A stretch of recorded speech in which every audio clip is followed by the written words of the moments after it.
serving the Republic of the Philippines for more than 75 years. Ito po ang Presidential Broadcast Service. Ang Pilipinas ngayon!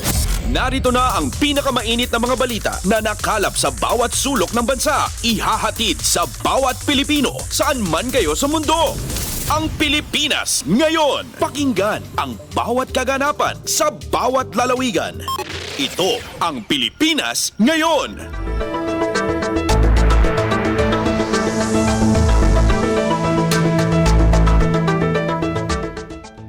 Magandang araw po sa ating mga tagapakinig. Welcome po ulit sa ating programang Ang Pilipinas Ngayon. Sa ngalan ni Ven Blones, ito po si Steph Vicente. Samahan niyo po ako sa kabuuan ng ating palatuntunan.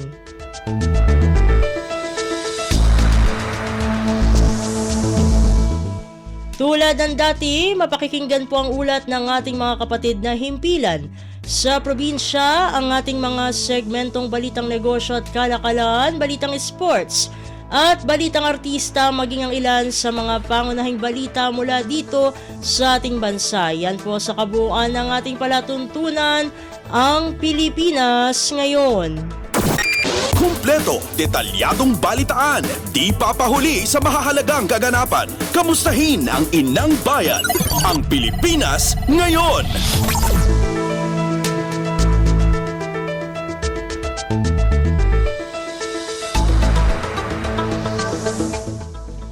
Sa mahahalagang balita, ipinangako ni Pangulong Ferdinand R. Marcos Jr.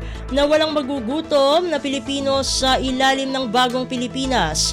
Ito ay dahil sa mas pinaunlad pa ng pamahalaan ng sektor ng agrikultura kung saan sinanay ang mga magsasaka sa mga makabagong kaalaman kasabay ng suporta ng pamahalaan. Ayon sa Pangulo, malaki rin ang maiaambag pa ng kooperasyon ng bawat mamamayan sa pag-unlad ng Pilipinas kung saan wala kahit isa man ang maiiwan. Ang ating pagtutulungan na mapaunlad ang ating sektor ng agrikultura ay isa lamang sa mga pangunahing hakbang tungo sa pagbuo ng isang bagong Pilipinas kung saan walang nagugutom at ang lahat ng masigabong kumikilos para sa mas masaganang kinabukasan. Si Pangulong Ferdinand R. Marcos Jr. Pasada ng mga balita mula sa Pilipinas para sa mga Pilipino saan man sa mundo. Ang Pilipinas Ngayon!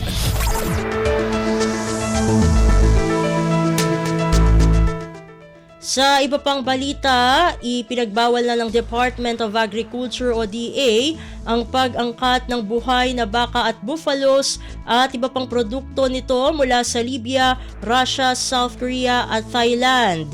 Ayon kay DA Secretary Francisco Tiu Laurel Jr., ito ay dahil sa outbreaks ng Lumpy Skin Disease o LSD, isang viral infection na nakamamatay para sa mga baka.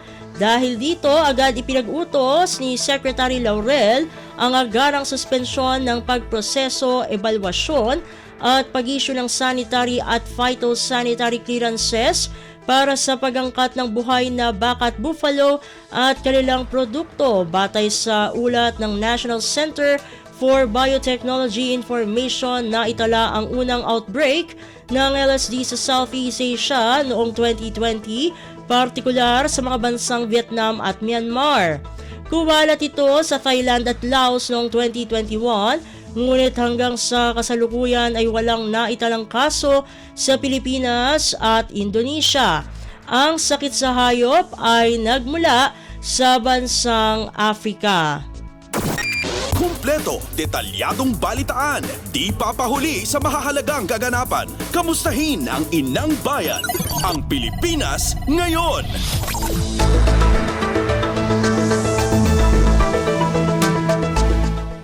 Samantala, Armed Forces of the Philippines o AFP Chief of Staff General Romeo Bronner Jr. nagikot sa mga kampo militar nitong nakaraang mga araw ng Sabado at Linggo. Kasabay nito nagbilin si Bronner sa mga sundalo na manatiling nagkakaisa at mag-ingat sa mga pagtangka ng kalaban na pasukin ang iba't ibang sektor ng lipunan upang hamunin ang AFP. Ang detalye ng balitang ito mula kay Leo Sarne. Binisita ni Armed Forces of the Philippines o AFP Chief of Staff General Romeo Bronner Jr. ang mga tropa sa mga kampo militar sa Mindanao nitong Sabado at Linggo. Sa kanya mensahe sa mga tropa ng 10th Infantry Division at Eastern Mindanao Command sa Mawab, Davao de Oro at Panacan, Davao City nitong Sabado, binilina ni General Bronner ang mga sundalo na manatiling nagkakaisa at mag-ingat sa mga tangka ng kalaban na i-infiltrate ang iba't ibang sektor ng lipunan at hamunin ng AFP. Sinabi ni General Bronner na kumpiyansa siya sa katapatan at profesionalismo ng bawat miyembro ng militar sa gitna ng mga kaganapan sa politika. Kasunod nito, nagtungo naman si General Bronner sa Western Mindanao Command Headquarters sa Zamboanga City at sa 101st Infantry Brigade sa Isabela City, Basilan noong linggo. Dito ipinaalalahanan naman ni General Bronner ang mga tropa na manatiling nakatutok sa kanilang mandato at patunayan na sa pamagitan ng malakas at nagkakaisang AFP ay maitataguyod ang isang malakas at nagkakaisang bansa. Mula sa AFP, ito si Leo Sarne para sa Radyo Pilipinas. Kumpleto, detalyadong balitaan, di papahuli sa mahahalagang kaganapan. Kamustahin ang inang bayan, ang Pilipinas ngayon.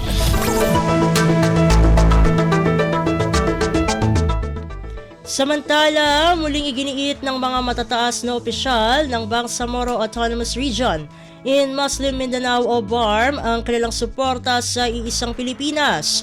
Sa inilabas na pahayag na may lagda ni Tawi-Tawi Governor Ismael Sali, Basilan Governor Hajiman Hataman Saliman, Lanao del Sur Governor Mamintal Alonto Adyong Jr. at Maguindanao del Norte Governor Abdul Rauf Makakwa, isinusulong ng mga leader ang full-scale development ng kanilang nasasakupan at pagtataguyod ng kapayapaan at kasaganahan. Pinasalamatan din ng mga gobernador si Pangulong Ferdinand R. Marcos Jr. para sa mga pagsisikap nito upang maisakatuparan ng kapayapaan at progreso ng BARM. Ayon sa mga gobernador, sa ilalim ng Bagong Pilipinas ng Administrasyong Marcos ay nararamdaman ng pagsisikap ng gobyerno para sa mga mamayan at komunidad sa pamagitan ng pagbibigay serbisyo sa mga ito. Pasada ng mga balita mula sa Pilipinas para sa mga Pilipino saan man sa mundo. Ang Pilipinas ngayon.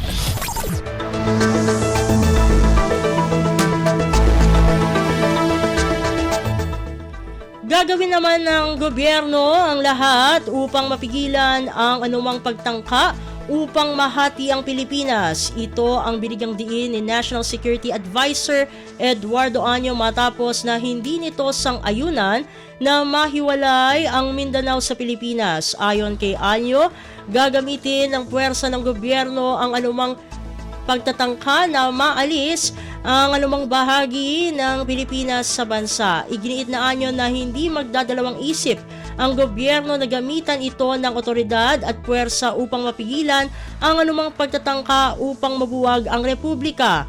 Nanindigan naman si Año na hindi matitinag ang gobyerno na protektahan ang soberenya at integridad ng Pilipinas. Kumpleto, detalyadong balitaan, di papahuli sa mahahalagang kaganapan. Kamustahin ang inang bayan, ang Pilipinas ngayon.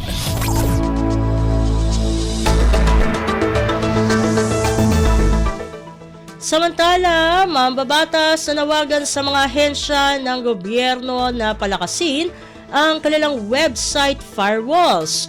Ang panawagan ay kasunod ng nangyaring tangkang cyber attack sa website ng Overseas Workers Welfare Administration o OWA. Ang detalye ng balitang ito mula kay Nympha Asuncion. Pinaalalahanan ni Senate Committee on Public Services Chairperson Senadora Grace Poe ang lahat ng mga ahensya ng gobyerno na palakasin at gawing mas matibay ang firewall at sistema ng kanilang mga website. Ito'y kasunod ng nangyaring tangkang cyber attack sa website ng Overseas Workers Welfare Administration o OWA. Ayon kay Poe, bagamat napigilan ng Department of Information and Communications Technology o DICT ang cyber attack, ay dapat magsilbing paalala ang insidenteng ito na mas nagiging matapang ang mga hackers sa kanilang mga pag-atake. Sinabi ng senadora na dapat ikonsidera ng mga kinauukulang ahensya ng gobyerno ang mga finding ng DICT sa pinaghihinalaang source ng banta sa ating cyber privacy at security. Binigyang diin ni Po na dapat gawin ang lahat ng paraan para mapanatiling ligtas at hindi makokompromiso ang data ng lahat ng mga Pilipino. Ito si Nympha Asuncion para sa Radyo Pilipinas. Pasada ng mga balita mula sa Pilipinas para sa mga Pilipino saan man sa mundo. Ang Pilipinas ngayon.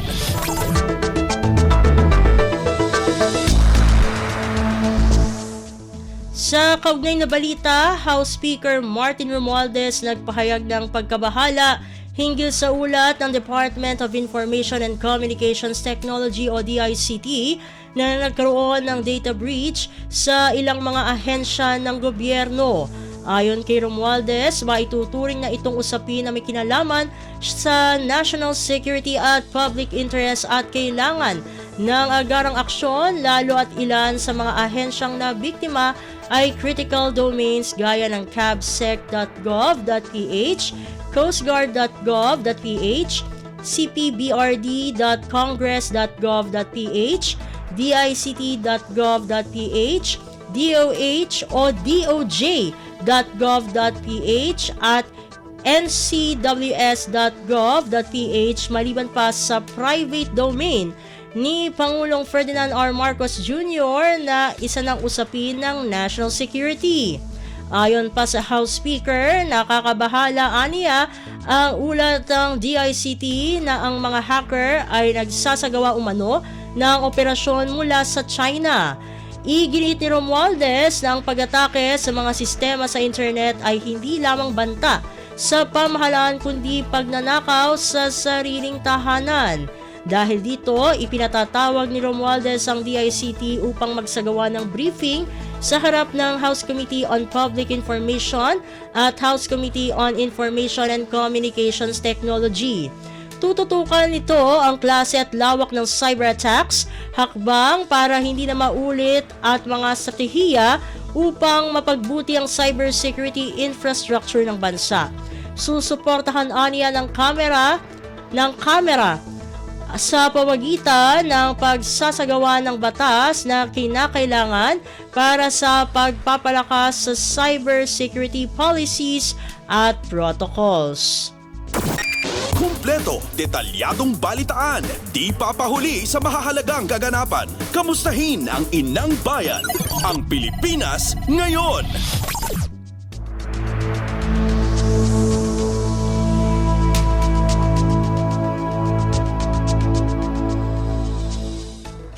Samantala, pinamamadali ng National Economic and Development Authority o NEDA sa pamahalaan ang paglulunsad ng mga programa sa ilalim ng Universal Healthcare System sa bansa. Ayon sa NEDA, ito ay bilang paghanda sakaling tumama ang malalaking krisis pangkalusugan gaya ng COVID-19 pandemic.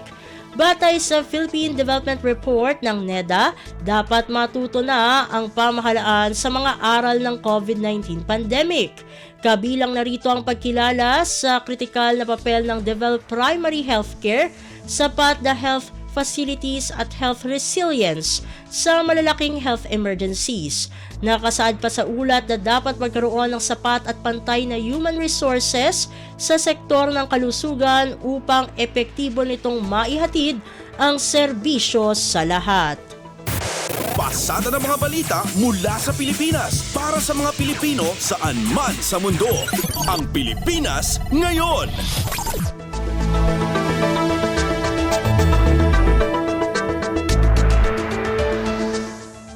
Sa iba pang mga balita, House Speaker Martin Romualdez pinuri ang Bureau of Treasury sa pagsasagawa ng financial literacy seminars. Ayon kay Romualdez, ang seminar ay makahihikayat ng mas maraming pamumuhunan o mamumuhunan sa Pilipinas na magreresulta sa mas magandang buhay para sa mga Pilipino. Ang detalye ng balitang ito mula kay Kathleen Forbes. Pinuri ni House Speaker Martin Romualdez ang liderato ng Bureau of Treasury sa pag-oorganisa ng Financial Literacy Sessions upang makahikayat ng mas maraming mamumuhunan sa Pilipinas na magre-resulta naman sa mas magandang buhay para sa mga Pilipino. Kasunod na rin ito ng ginanap na forum kasama ang mga miyembro ng Cornell Club Philippines. Anya, ang mga programa gaya nito ay hindi lang basta usapin ng pananalapi, ngunit malaking tulong din para sa pag-unlad ng bansa dahil matitiyak na may sapat na resources ang Pilipinas para sa pagpapatupad ng programa at proyekto. Halimbawa nito ang Retail Treasury Bond na isang low-risk savings instrument na kumakatawan sa direkta, unconditional at general obligation ng Pilipinas at mayroong mataas na return o balik kumpara sa ordinaryong savings account. Ang Bureau of Treasury ay nagbibigay ng Retail Treasury Bonds na may minimum investment na 5,000 pesos. Ito si Kathleen Forbes para sa Radyo Pilipinas. Kumpleto, detalyadong balitaan, di papahuli sa mahahalagang kaganapan. Kamustahin ang inang bayan, ang Pilipinas ngayon.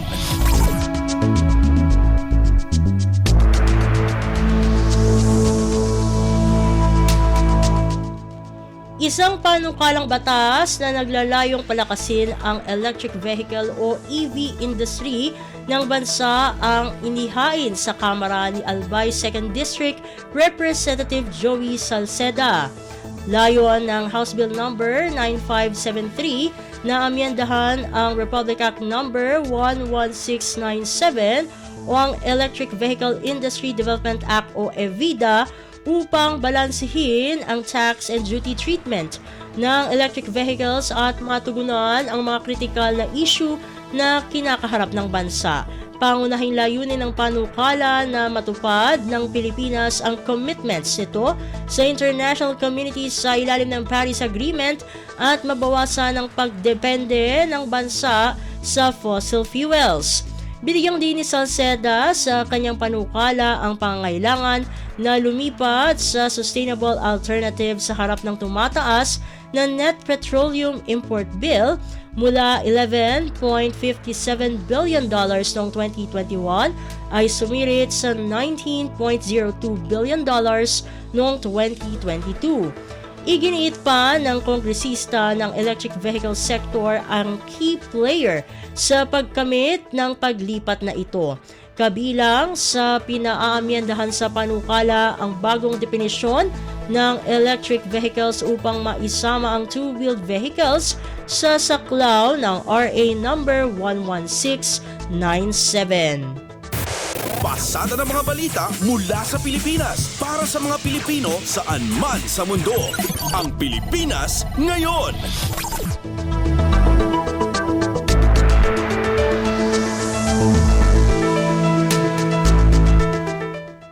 Sa iba pang mga balita, magiging bahagi ang Pilipinas ng isang kolaborasyon kasama ang National Aeronautics and Space Administration o NASA upang pag-aralan at tugunan ang issue sa kalidad ng hangin sa rehiyon ng Asya. Ayon kay Department of Environment and Natural Resources o DENR Secretary Antonia Yulo Loizaga, magsasagawa ng scientific research flights ang NASA sa Metro Manila at mga kalapit na lugar nito.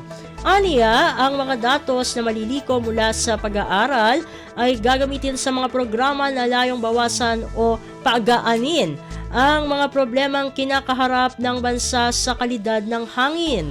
Ang kalidad ng hangin ay nakakaapekto sa kalusugan ng publiko at maaaring matugunan ang problemang ito maging ang epekto ng climate change.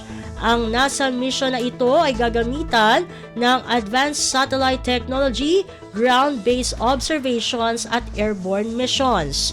Ayon kay Loizaga, ang kolaborasyon ay makatutulong sa pagpapabuti ng kalidad ng hangin, magbibigay ng wastong pagtaya ng panahon at pagbuo ng mga epektibong polisiya para sa mas magandang kalidad ng hangin sa hinaharap.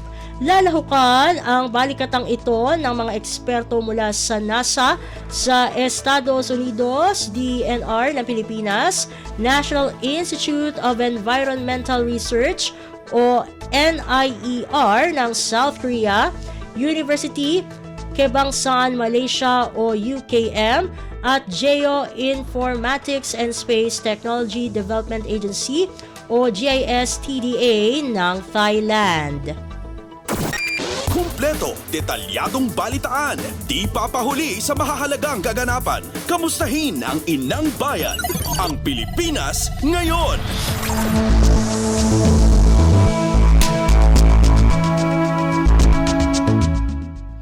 Samantala, Department of Social Welfare and Development o DSWD nakapaglaan ng halos 27 million pesos na ayuda sa mga naapektuhan ng TRO ng Low Pressure Area o LPA. Ayon sa DSWD, inilaan ang ayuda sa mga apektadong barangay sa Davao Region, Socsargen at Caraga.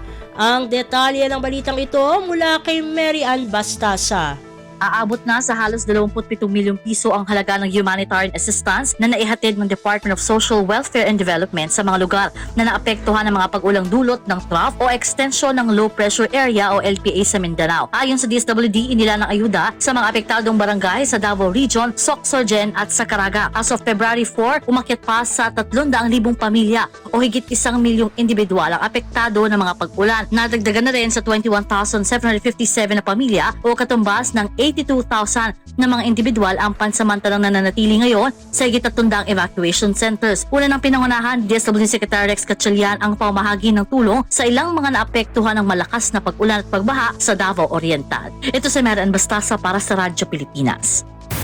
Pasada ng mga balita mula sa Pilipinas para sa mga Pilipino saan man sa mundo. Ang Pilipinas ngayon.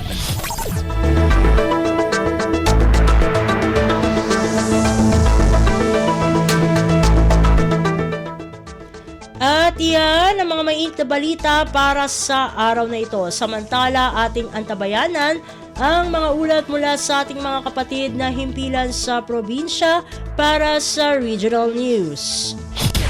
Balita mula sa lalawigan sa bawat rehiyon ng ating bayan. Dito sa Ang Pilipinas Ngayon.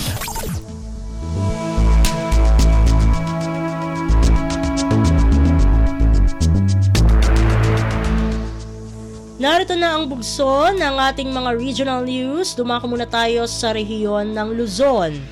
Kaso ng dengue nitong Enero sa Lambak, Cagayan bumaba ng halos 50% ayon sa Department of Health o DOH. Narito ang buong balita na ihahatid sa atin ni April Racho mula sa Tugigaraw. Bimabati 47% tinakaptan ti dengue fever di Region 2 ti bulan ti Enero. Sigon kini Dr. Romulo Turingan, ti Hepe ti Local Health Support Division ti Department of Health Region 2. Dumano ni ti duwagasot 70 tinakaptan ang naggapo kadagiti upat a probinsya. Kaniti Independent City ti Santiago kabayatan a zero case met ti Batanes. Kangatuan kadagiti naadaan ti kaso ti probinsya ti Nueva Vizcaya a dumano ni ti sangagasot ket 60, 55 ti Isabela, 32 ti Cagayan, 20 ti Quirino walo ti Santiago. Sigon kini Turingan agtultuloy ti panangitid da kadagiti probinsya ti maaramat a chemical para iti vector control ket maliklikan ti panagnato ti sakit. Kagidanda iti ket umuawag ti opisyal iti amin nga ipatumpal ti 5S strategy. Una ket search and destroy,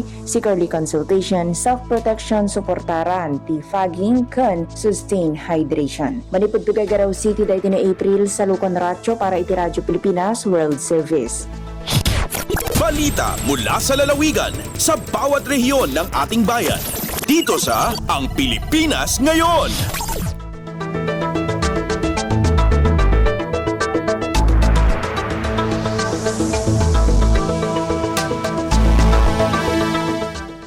Inyong napakinggan ang ulat ni April Racho mula sa Tugigaraw. Dumako naman tayo sa Baguio City, kasunduan para sa International Training Standard para sa mga nursing student, ipinagtibay. Ang kabuang ulat ihahatid naman sa atin ni Jong Munar. Manamnamay tinapasayat pa nga training when panagsanay dagiti estudyante iti School of Nursing iti University of Baguio kapo iti panakapirma iti Memorandum of Understanding iti UB ken iti Insight Global Health manipod Estados Unidos iti MOU ket pinirmaan the UB President Engineer Javier Herminio Bautista ken Insight Global Health President Jessica Calzareta nga inatendaran ni Undersecretary Patricia Yvonne Conanan iti Department of Migrant Workers ang nagserbi matlaing nga witness iti daytoy katulagan. Sigon kani UB School of Nursing Dean Helen Alalag, itinaso nga MOU ket kolaborasyon para iti panagsanay ken panakapasayat pa iti curriculum ligiti estudyante. Kinunapay ni Dean Alalag ang maragsakan da itinaso nga collaboration gapo iti awan iti financial obligation iti agsumbanger nga kampo. Tinaso nga partnership kada paut iti talong atawen ken mabalinpay a may laylayon. Manipod iti Radyo Pilipinas Baguio, Jong Munar nang ipadamag para ti Radyo Pilipinas World Service. Balita mula sa lalawigan sa bawat rehiyon ng ating bayan. Dito sa Ang Pilipinas Ngayon.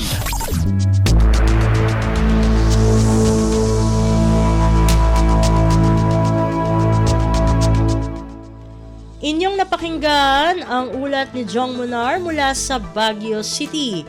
Pumunta naman tayo sa Virac, mga estudyante ng Masbate Sports Academy nakapagkumpleto ng pagsasanay para maging accredited coach at sports official. Ang detalye ng balita, ihahatid sa atin ni Jan Tatad.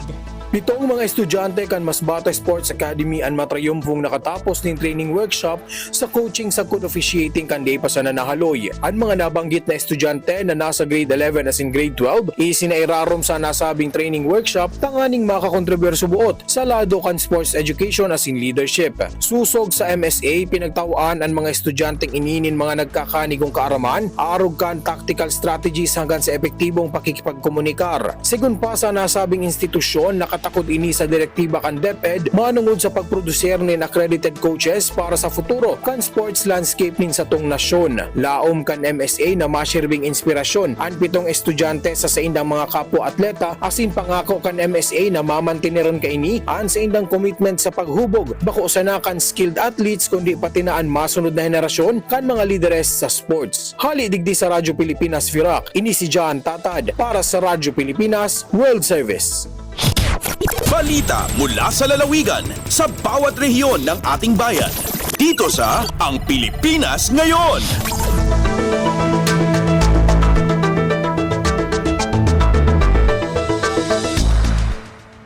Inyong napakinggan ang ulat ni Jan Tatad mula sa Virac. Dumako naman tayo sa rehiyon ng Kabisayaan, orientation sa mga mag-a-avail sa pambansang pabahay para sa Pilipino program sa lungsod ng Toledo, Cebu, sinimulan na. Pakinggan ang kabuang ulat na ihahatid sa atin ni Carmel Matos Pedroza mula sa Cebu. May paubuso sa ka-informative session ng mga residente sa Dakbayan sa Toledo, sakop sa lalawigan sa Subo nga buot mo avail sa pambansang pabahay para sa Pilipino program CON4PH. Ipahigayod ang mga informative session sa Toledo City Sports Center. Niin-ilang nasayra ng mga requisitos nga ilahang hikayon, pamaagi sa pag-avail ni ini ug ang mga laka nga kinahanglang buhaton sa pagkuha sa loan ubos sa pag-ibig fund. Mitambo sa mga session sa Toledo City Urban Port Commission con TCUPC Executive Director Attorney Jaya Gakang. Kahinumduman niya sa nakalabayng siwa na gisugda na sa TCUPC ang pagdawat og aplikasyon sa mga buot mo avail sa 4PH. Ang dakbayan sa Toledo kahinumduman nga ni pirma ni kini og kasabutan tali sa Department of Human Settlement and Urban Development Region 7 alang sa maong housing project nga ihimutag sa Barangay Tubod diin target ni ini nga makatupod og 480 ka mga housing units. Kini si Carmel Matos Pedroza para sa Radyo Pilipinas World Service. Balita mula sa lalawigan sa bawat rehiyon ng ating bayan. Dito sa Ang Pilipinas Ngayon.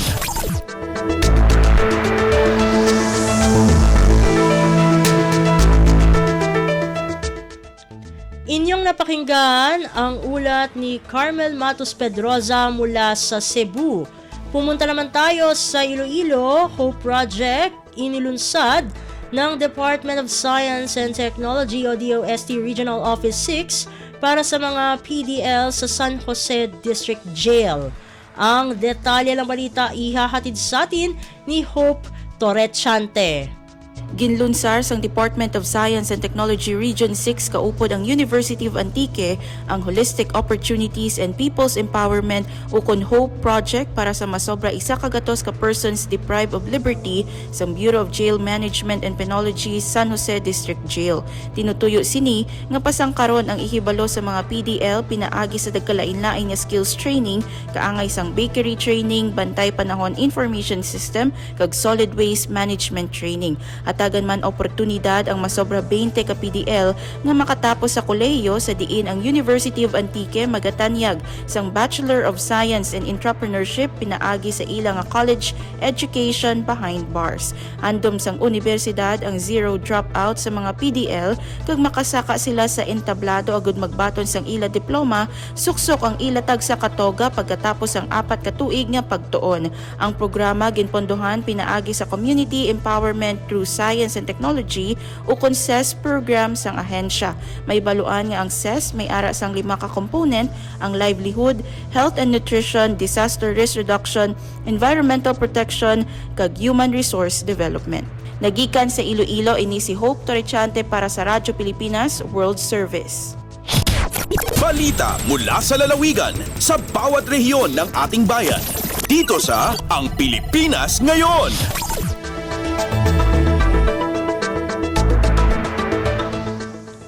Inyong napakinggan ang ulat ni Hope Torrechante mula sa Iloilo. Dumako naman tayo sa rehiyon ng Mindanao. Department of Social Welfare and Development o DSWD Secretary Rex Gatchalian sinigurong mamadaliin ang pagbibigay ayuda para sa mga biktima ng baha at landslide sa Davao Region. Ang kabuang ulat ihahatid naman sa atin ni Maymay Benedicto mula sa Davao.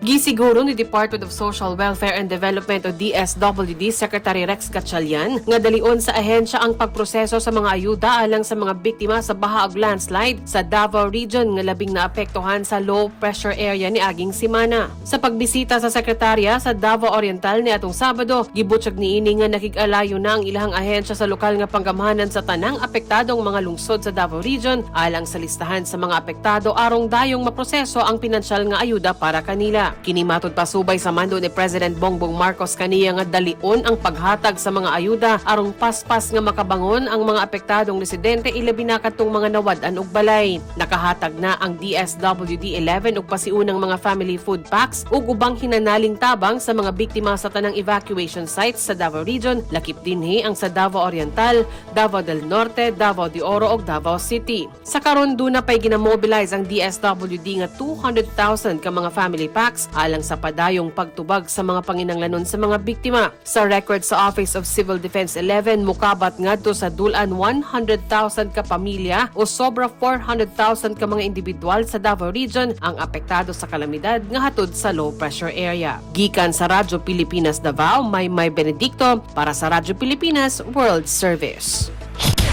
Balita mula sa lalawigan sa bawat rehiyon ng ating bayan. Dito sa Ang Pilipinas Ngayon.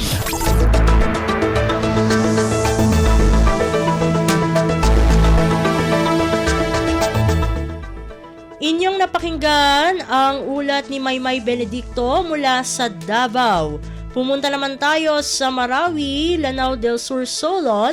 Hindi kumbinsido na makabubuti sa bansa ang paghiwalay ng Mindanao. Ang detalye ng balita, ihahatid sa atin ni Johania Yusof. Yakata na Ilana del Sur 1st District Representative Ziaur Rahman Alonto Adyong babagudin agyang kaiyadin niyang kapakaayon kung mga plano ang kapakasibaya Mindanao si sa Pilipinas. Kabasan niya naknabay ni Pakanggayaguna sa Intero Pilipinas nagusi kung mga taga Mindanao. Kanabatigyan ad na mga katero o di nabatad ang makakikinanglan sa kapakasibay ang Mindanao. Inipaguman niya numpan sa ikukababalo niyang ko na Representative of 1st District Alana del Sur na kinanglan sukap kay sa kumadaklataw may pantag si Inimosawirya na mas tumuso kaisa-isa di sa kapakasibaya Mindanao, nagubod din pa kabagaran so di ka pa magugupa para kupiti barangan na serbisyo ago programa kumadaklataw. Yung kaya bitiara mi pantag ko kasibaya Mindanao na mapasad makaliyo so katero umyaw na Presidente Rodrigo Duterte ada kayo niyo pa mga uluan sa Intero a Pilipinas. Gay si Johania Yusof puon sa Marawi para sa Radyo Pilipinas World Service. Balita mula sa lalawigan sa bawat rehiyon ng ating bayan. Dito sa Ang Pilipinas Ngayon.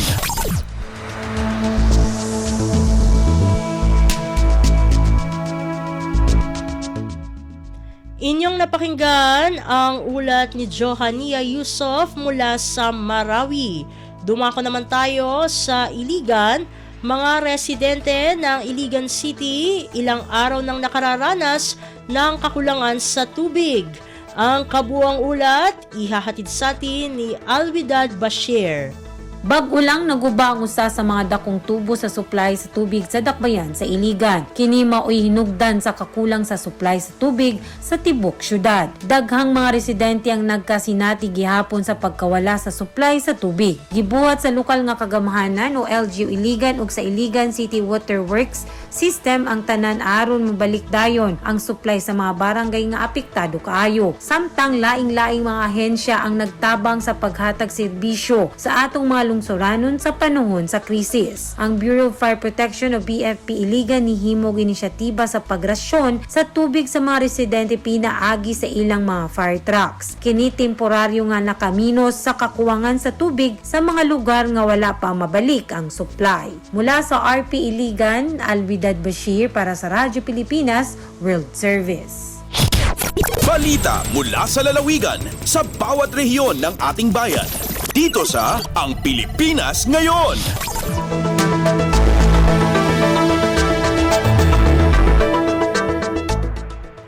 Inyong napakinggan ang ulat ni Alwidad Bashir mula sa Iligan. Dito na nagtatapos ang ating regional news. Narito naman ang ating segmentong Balitang Negosyo at Kalakalan na susundan ng segmentong Balitang Sports, parehas na ihahatid sa atin ng ating kasamang si Leo Magpayo. Lagay ng ekonomiya, kalakalan, negosyo at iba pa. Atin ang alamin dito sa Ang Pilipinas Ngayon. Magandang araw, narito na po ang Balitang Business. Napasama sa listahan ng mga notorious market for counterfeit goods ang Green Hills Shopping Center sa San Juan. Ayon sa United States Trade Representative o USTR 2023 Review of Notorious Markets for Counterfeiting and Piracy, ang Green Hills Shopping Center ay isang malaking mall na maraming storefronts na nagtitinda ng peking produkto kasama na ang electronics, pabango, relo, accessories at fashion items. Sinimulan ng USTR ang review noong Agosto ng nakalipas na taon at nakita nito ang 39 na online at 33 pisikal na merkado na nagbebenta ng peking produkto.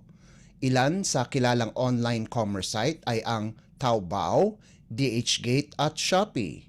Kasama din sa listahan ng USTR na may pisikal na merkado na nagbebenta ng peking produkto ang Silk Market sa Beijing, ang Hirapana Indoor Market sa Mumbai at ang MBK Center sa Bangkok. Sinabi ng USTR na plano ng Green Hills Management na gawing high-end mall ang shopping center na may lehitimong nagtitinda. Kasama din ang Green Hills Shopping Center sa listahan noong 2022.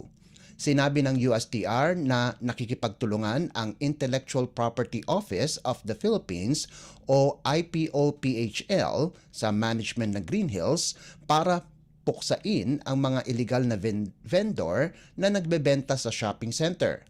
Sinabi ni Ruel Barba, Director General ng IPOPHL, na marami na silang isinagawang raid, subalit pinapayagan pa rin sila ng management ng Green Hills na nagbebenta ng peking produkto. Lagay ng ekonomiya, kalakalan, negosyo at iba pa. Atin ang alamin dito sa Ang Pilipinas Ngayon. Inaprobahan ng Philippine Economic Zone Authority o PEZA nitong Enero ang 12 proyekto na nagkakahalaga ng 2.21 bilyong piso ng investments. Sa isang pahayag, sinabi ni PEZA Director General Tereso Panga na inaasahan nilang marami pang mga investment ang kanilang makukuha sa mga susunod na buwan.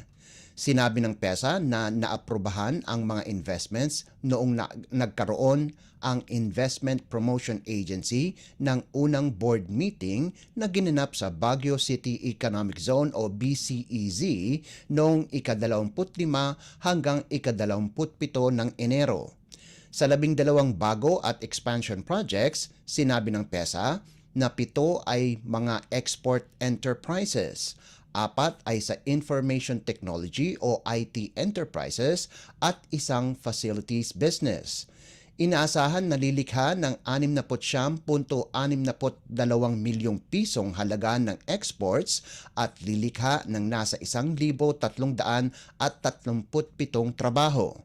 Ayon pa sa PESA, itatayo ang mga proyekto sa Cavite Economic Zone, Cavite Technopark Special Economic Zone o SEZ, Laguna Technopark, Lima Technology Center SEZ, Carmel Ray Industry o Industrial Park 2 SEZ, Laguna Technopark Annex SEZ at First Philippine Industrial Park.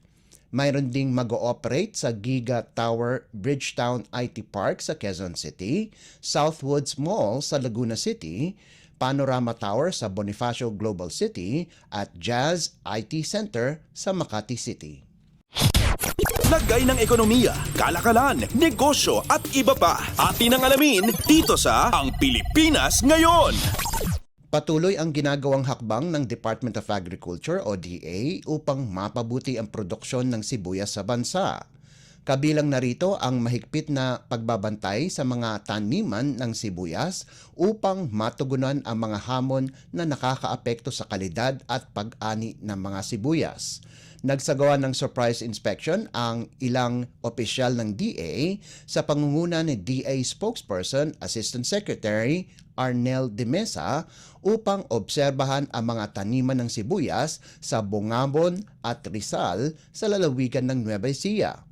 Tiniyak ng DA na nakahangdang sumuporta ang pamahalaan sa mga onion growers upang matiyak ang sapat na produksyon nito at mapataas ang kanilang kita. Kaugnay nito ay magbibigay ang Bureau of Plant Industry o BPI ng technical support sa mga onion farmers upang magkaroon ng sapat na kaalaman sa pagtatanim at pag-aani ng sibuyas. Tutulungan din ng BPI ang mga onion growers sa Nueva Ecija na makapag-secure ng Philippine Good Agriculture o Agricultural Practices o PhilGAP certificate para magkaroon ng access sa mas maraming merkado. Bukod dito ay magtatayo rin ng ng karagdagang storage facilities ang DA, hindi lang para sa sibuyas, pati na rin sa ibang pananim. Kumpiyansa naman ng DA na magkakaroon ng sapat na supply ng sibuyas sa bansa ngayong 2024 dahil hindi nagkaroon ng malaking epekto ang mga peste sa produksyon ng sibuyas. Lagay ng ekonomiya, kalakalan, negosyo at iba pa. Atin ang alamin dito sa Ang Pilipinas Ngayon. At para naman sa sports balita, updates at pinakahuling mga usapin sa mundo ng palakasan. Atin ang pakinggan dito sa Ang Pilipinas Ngayon. patuloy ang pamamayagpag ni Thirdy Ravenna at ang kanyang koponan na Sun N Neo Phoenix sa Japan B-League kung saan nakuha nila ang ika-13 sunod-sunod na panalo laban sa Shimane Susano Magic 103-71 na ginanap sa Hamamatsu Arena. Si Ravenna ay isa sa 6 na manlalaro na nakagawa ng double digits para sa Neo Phoenix kung saan siya ay nagtapos na may 15 puntos, 4 na rebounds at 2 assists. Nanguna naman para sa Sun N si Yante Maten sa nagawa nitong 24 na puntos, 8 boards at 6 na assist habang nakapagtala ng double-double na 15 puntos at 11 rebound si Cody Clark. Naging 31-4 ang record ng Neo Phoenix at nananatiling nasa tuktok ng standing sa B-League Division 1. Ilang mga Pilipino imports na nagwagi din sa B-League ay sina Dwight Ramos na tumulong padapain ng Levanga Hokkaido ang koponan ni Kai Soto na Yokohama B Corsairs 80-73. Nagtapos ng may 12 puntos, 9 na rebounds, 3 assists at 1 tapal si Ramos sa loob ng 28 minutong paglalaro, habang nakagawa si Soto ng 9 na puntos at 2 rebounds sa loob ng halos 12 minutong paglalaro. Samantala, nakagawa ng season high na 19 na puntos si Ray Parks Jr. para tulungan ang Nagoya Diamond Dolphins na manalo laban sa Nagasaki Velka 91-76. Nakalikom din ang dating UAAP Most Valuable Player ng 5 rebounds, 2 assists at 4 na steals para sa Diamond Dolphins na napaganda ang kanilang baraha sa 22-13. Updates at pinakahuling mga usapin sa mundo ng palakasan. Atin ang pakinggan dito sa Ang Pilipinas Ngayon. Bigo si Filipina tennis star Alex Ayala sa kanyang pagtatangkang makapasok sa finals ng W50 Indore. Ito ay pagkatapos yumuko ang 18 anyos na si Ayala kay Polina Kodermetova ng Russia 4-6, 7-6 at 2-6 sa kanilang semifinals matchup sa India. Makakarap ni Kodermetova si Dalila Jakupovic ng Slovenia sa finals. Kahit bigo, aalis siya sa Indian leg nang may isang doubles title sa W50 Pune, ang kauna-unahan niyang titulo sa kanyang professional na career, kasama ang kanyang partner na si Daria Seministaha ng Latvia. Susunod na sasabak si Ayala sa Mubadala Abu Dhabi Open na gaganapin mula Pebrero 5 hanggang 11 sa United Arab Emirates. Updates at pinakahuling mga usapin sa mundo ng palakasan. Atin ang pakinggan dito sa Ang Pilipinas Ngayon.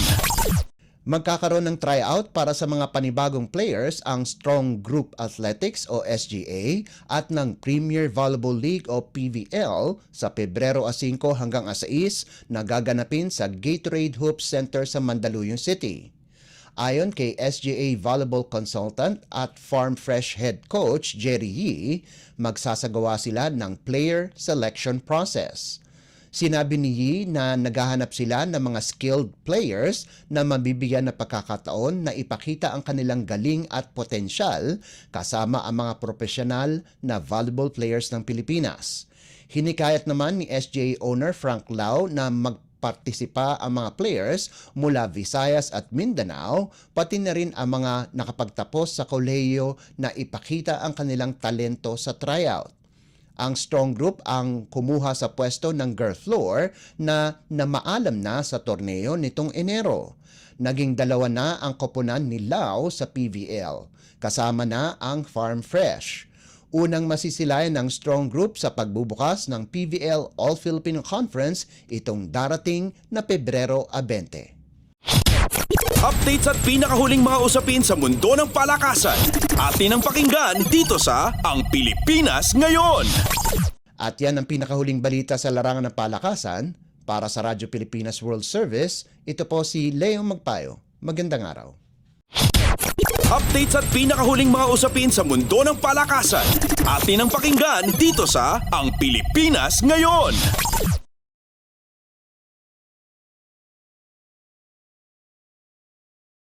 Maraming salamat Leo para sa ating mga segmentong balitang negosyo at kalakalan at balitang sports. Para naman sa ating mga kachismis, narito na ang ating segmentong balitang artista kasama ang nag-iisang si Mama JT. Ang latest, ang hottest sa showbiz and entertainment. Heto na sa Ang Pilipinas Ngayon.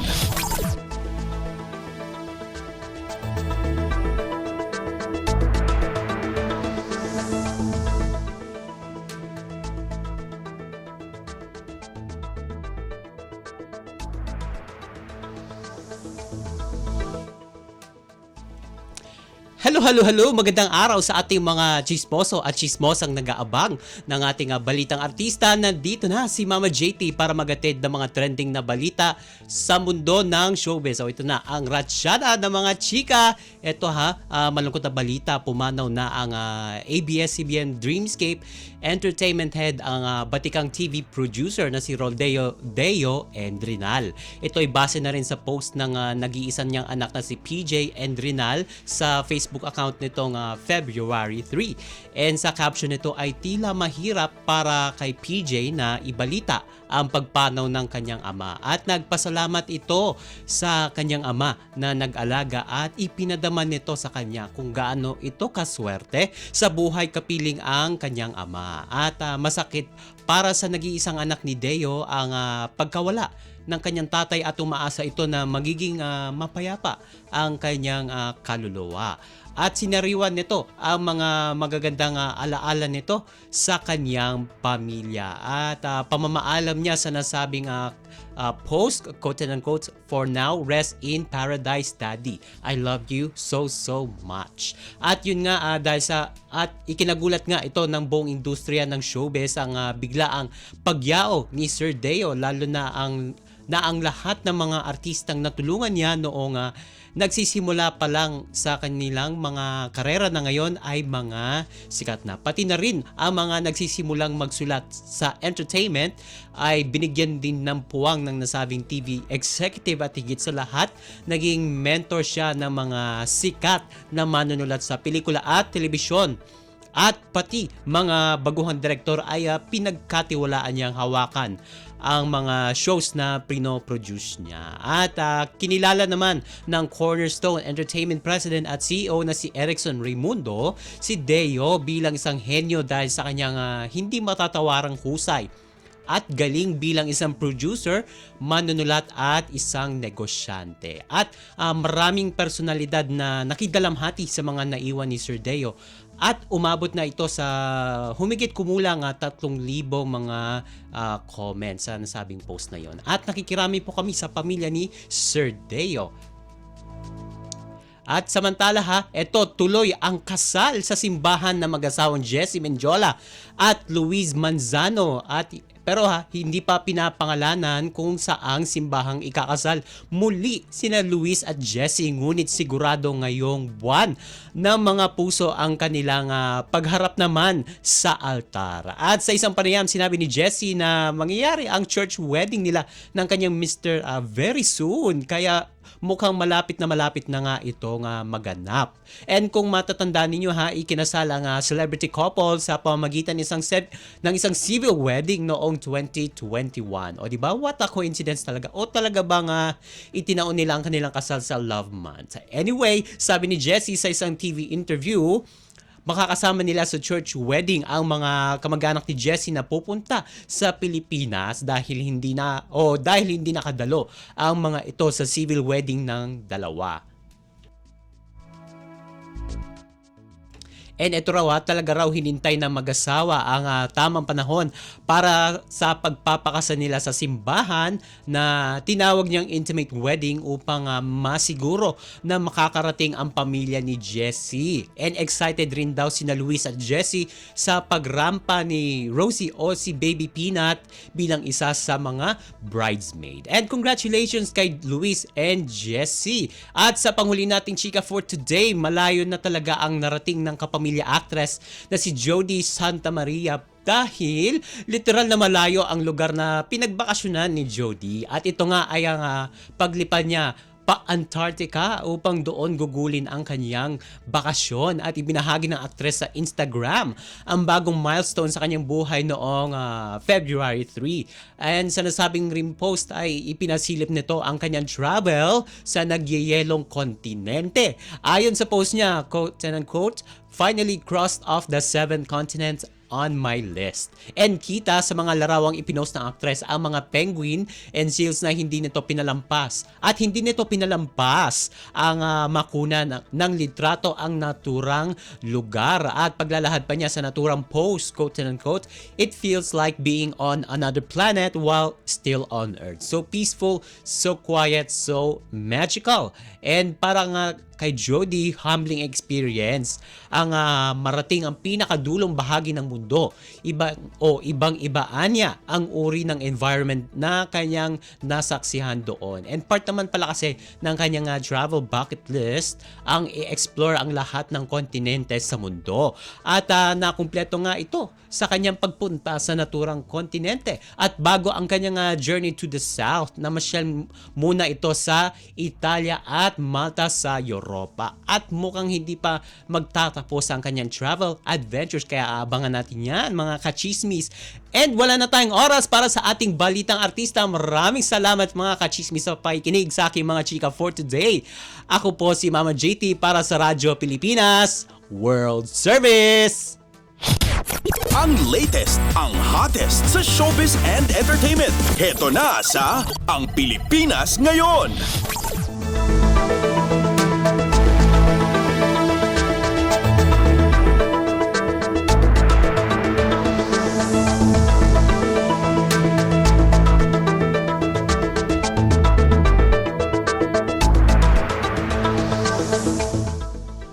At yan ang naging kabuuan ng ating programa para sa araw na ito. Samantala, magpapasalamat muna tayo sa ating mga nakasama sa ating transmitter site sa Tinang. Sa studio, kasama natin si Milo Jonella, Susan Aison at Anthony Pimentel. Pinasasalamatan din natin ang ating executive producer para sa araw na ito na si Jerome Toledo. Salamat din sa mga naghatid ng mga ulat mula sa Kamaynilaan at mga probinsya, pati na rin ang naghatid sa atin ng mga segmentong Balitang Negosyo at Kalakalan at Balitang Sports na si Leo Magpayo at ng segmentong Balitang Artista na si Mama JT. At syempre, maraming salamat sa ating station manager na si Mr. Ray Sampang. Maraming salamat po hanggang sa susunod na edisyon ng ating palatuntunan. Huwag kalimutang mag-like, mag-follow at mag-subscribe na sa mga social media account o page ng Radyo Pilipinas World Service upang maging laging updated sa mga mahahalagang balita. Sa ngalan ni Ven Blones, ito po si Steph Vicente. Mabuhay po tayong mga Pilipino. At yan ang Pilipinas Ngayon. Muling samahan si Ven Blones sa parehong oras at alamin ang pinakahuling mga kaganapan at balita saan man kayo naroon. Ang Pilipinas Ngayon!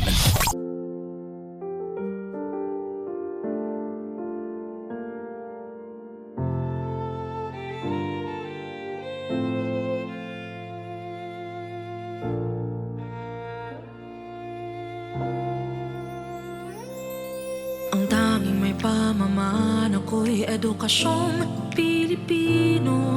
Tinuturong galing at talino para maabot ang pangarap mo.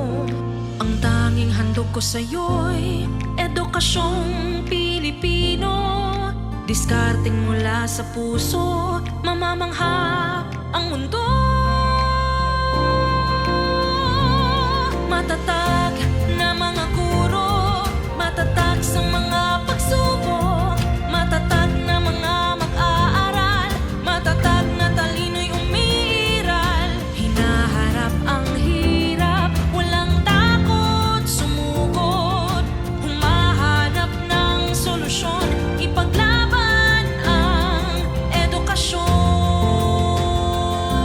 Kabataang Pilipino, Muslim o Kristiyano, lahat ng paniniwala, lahat ng katutubo, may kapansanan, iba man kasarian.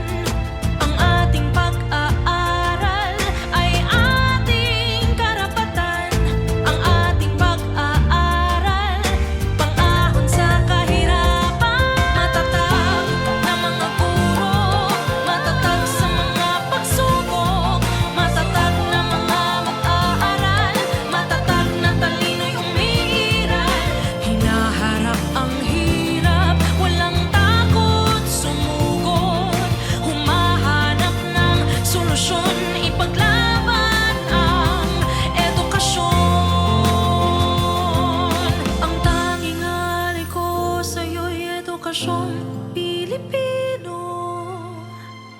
Matapat ng pamamaraan, pag-asa.